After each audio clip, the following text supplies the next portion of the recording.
Looking for indie game news? We've got you covered. This is the Weekly Brew. Screen Australia has announced the recipients of the next round of funding for Aussie-made games. With over $2 million up for grabs, some of the recipients include Cozy Common, a life sim game where you discover secrets of a cozy little town. Frog Rain, a story-driven platformer where you play as a frog prince. Jupiter Junkworks, an arcade puzzle game where you build a spaceship salvage yard. Zodiac Mountain, a roguelike deck builder where you embark on a mystical journey as a panda. And Doggy Don't Care, a comedy action platformer where you cause chaos as a mischievous pup. This funding will help see these games brought to life in what is amazing news for Aussie devs.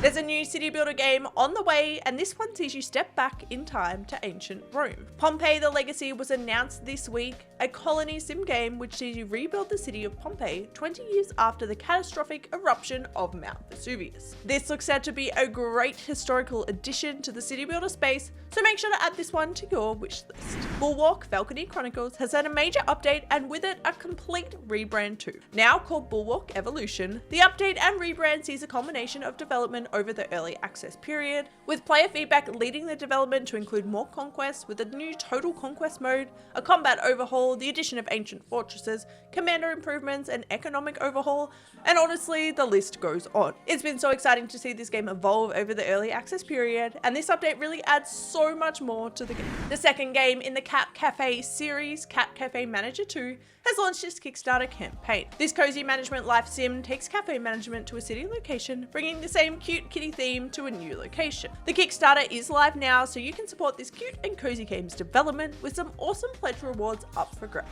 The wildly popular roguelite deck building game with a poker theme, Balatro, is headed to mobiles. Releasing on both Android and iOS, mobile players will be able to get in on the card-based action and create their own hands, up the ante, and beat the devious blinds.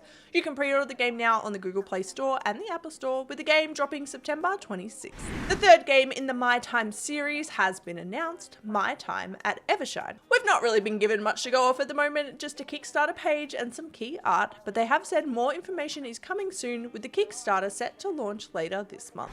The train tycoon management game Railroad Corporation 2 has unfortunately been delayed. The devs have released a statement delaying the release from September 9th to October 21st, stating that testing has identified some bugs and areas in need of improvement, and so they've made the difficult decision to delay the release to work on the game more. While this is disappointing news, it's always great to see devs ensuring their game is ready for release, and we'll be eagerly awaiting the release in October. The cozy life sim where you play as a witch farming by day and casting spells by night, Wylde Flowers, has dropped the final update for the game. This sees the culmination of 2 years of updates for the game since release, with the last update adding a new lighthouse to restore, new magical creatures to discover, new jewelry to craft, and some new recipes to learn. The update is live now, so you can jump right into the new content right now. In this co-op survival game, you'll construct buildings, grow food, craft gadgets, and explore distant islands with your airship. Solarpunk is an upcoming open world survival crafter, and they've just dropped a new trailer giving us a taste of what's to come. Showcasing some of the updates to the building system, this game is looking incredible, and it's definitely one to watch.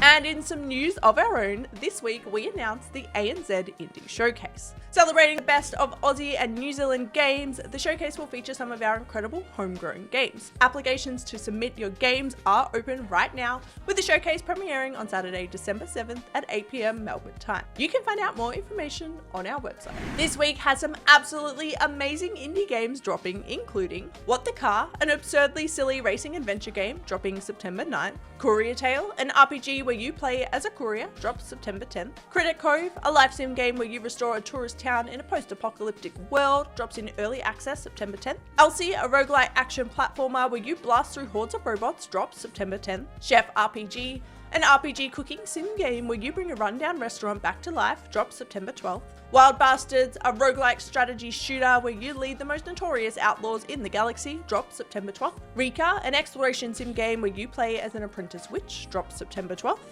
Mellowbot, a last song and action-adventure rhythm game where you try to save a planet from a strange disease, drops September 12th. Caravan Sandwich, an exploration-adventure game where you set out to find your lost sister on a desert planet full of mysterious ruins, drops September 12th. Drill Core, a strategy roguelite game where you mine into the heart of planets whilst managing your workers, drops in early access September 12th. Mirthwood, a life sim set in a medieval fantasy world where you'll build, explore, and fight in a magical adventure, drops September 12th. Nocturnals, a heartfelt point-and-click horror game where you'll explore friendship and relationships whilst facing the end of the world, drops September 13th. And Foul Damage, a 2D platformer where you play as an egg trying to find a new home, drops September 13th. That is a wrap on this week's brew. Until next time, stay caffeinated.